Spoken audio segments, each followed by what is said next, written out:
आज आपण भोपळ्याचे घारगे quick and easy recipe बघणार आहोत। परंतु त्याआधी जर चॅनलला सबस्क्राईब केले नसेल तर अशा इझी रेसिपीजसाठी पटकन सबस्क्राईब करा। हाय हॅलो एव्हरीवन, कसे आहात सगळे? मजेत आहात ना? मजेत राहूया, आनंदी राहूया। चला तर मग आता आषाढ सुरू होतोय आणि आषाढामध्ये आपण तळणीचे पदार्थ बनवत असतो। तर असाच खमंग आणि खुसखुशीत एक पदार्थ आपण भोपळ्याचे घारगे बनवणार आहोत। येस, इथे मी 1 पाऊण किलो भोपळा घेतलेला आहे।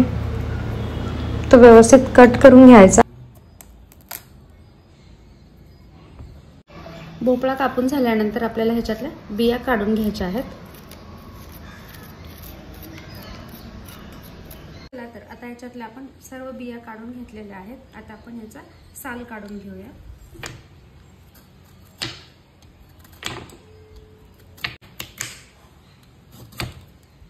मस्त अशी भोपळ्याची पूर्ण साल काढून घ्यायची।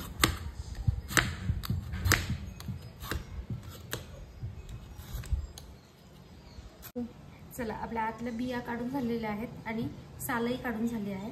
आता आपण याचे छोटे छोटे तुकडे करूया।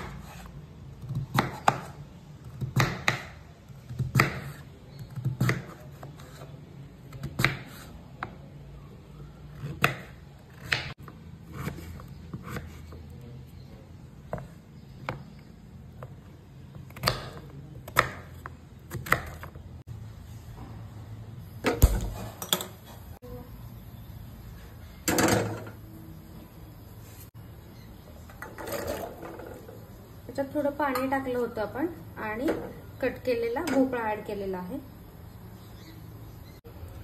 ह्याच्यात भोपळ्याचे काप ऍड केले आहेत। आता आपण यामध्ये गूळ घालतोय। ह्याच्यामध्ये मी भोपळा आणि गूळ घातलेला आहे। आता आपल्याला मस्त अशा 2 शिट्ट्या काढून घ्यायच्या आहेत।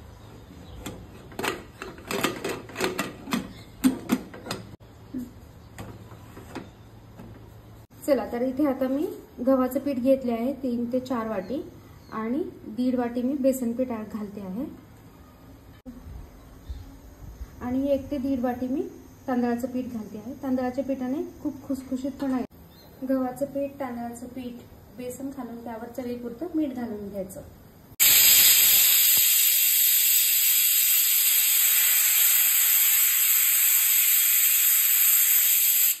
तर आपल्या 2 शिट्ट्या झालेल्या आहेत। आता मस्त आपण बघूया शिजलंय का। वाव, मस्त असं शिजलंय हे। खूप छान असं हे शिजलंय। आता आपल्याला हे मॅश करून घ्यायचं आहे। तुम्ही बघू शकताय खूप छान असं आपण ह्याला मॅश करून घेतलेलं आहे। आता आपल्याला याची कणिक मळून घ्यायची आहे। चला, आता आपण यामध्ये थोडीशी जायफळ आपण किसून घालायची। जायफळचा फ्लेवर खूप छान येतो।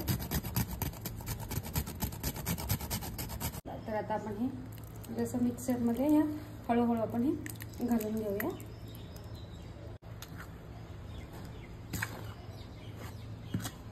कणिक मळून घेतलेली आहे। आता आपण याचे छान आणि खुसखुशीत घारगे बनवून घेऊया। कणिक आता आपण 5 ते 10 मिनिट मस्त भिजवायला ठेवूया। तर मंडळी, आता आपण तेल तापायला ठेवलं आहे। तोपर्यंत आपण एक लाटी लाटून घेऊया। कणिक मस्त अशी भिजलेली आहे।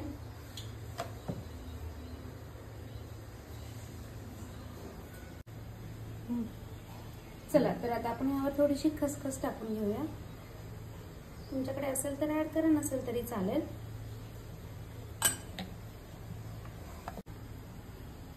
आणि आता आपण या वाटीच्या साईजचे हे कट करून घेऊया।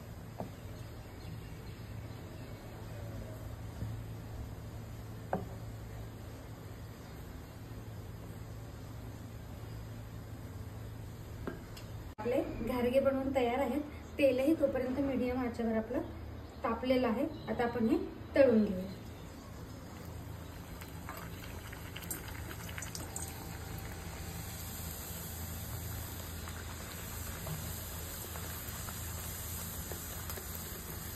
वाव, मस्तच। तुम्ही बघू शकता खूप छान असा फुललेला आहे। अगदी मंद आचेवर आपल्याला हे खुसखुशीत असे तळून घ्यायचे आहेत। चला तर मंडळी, आपले सर्व असे घारगे बनवून तयार आहेत। तुम्ही बघू शकता खूप टम्म असे फुगलेले आहेत।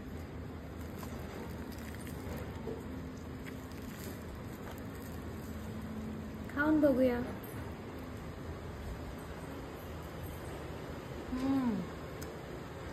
खमंग, तुम्ही पण नक्की ट्राय करा।